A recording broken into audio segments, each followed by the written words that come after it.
আসসালামু আলাইকুম।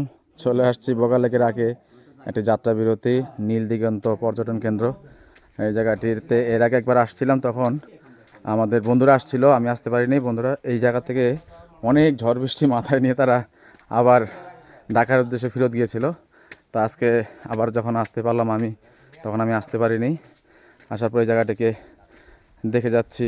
আসলেই সুন্দর জায়গাটি, পরিবেশ সুন্দর, পর্যটকদের জন্য একটি মনোরম পরিবেশ।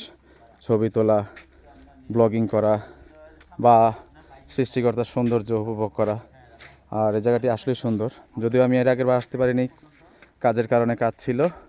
আল্লাহ তাআলা এবার আসার সৌভাগ্য দিয়েছে, দেখলাম। আলহামদুলিল্লাহ, সুন্দর একটি পর্যটন কেন্দ্র।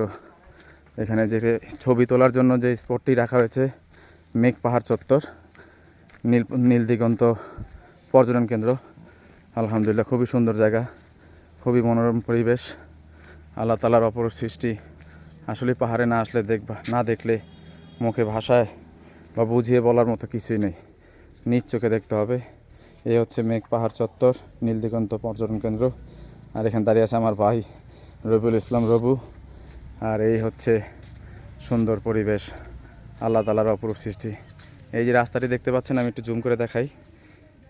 এই রাস্তাটি দিয়েই আমরা এখানে আসছি।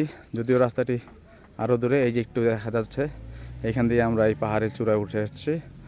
আল্লাহর রহমত, আল্লাহর অশেষ রহমতে নিরাপত্তার সহিত এই পর্যন্ত এসেছি। ইনশাআল্লাহ আল্লাহ তাআলা আমাদেরকে বাকি রাস্তাটুকু নিরাপত্তার সহিত পৌঁছে দেওয়ার তৌফিক দান করবে। আপনাদের সকলের দোয়া কামনা করছি, সকলে দোয়া করবেন আমাদের জন্য। আসসালামু আলাইকুম।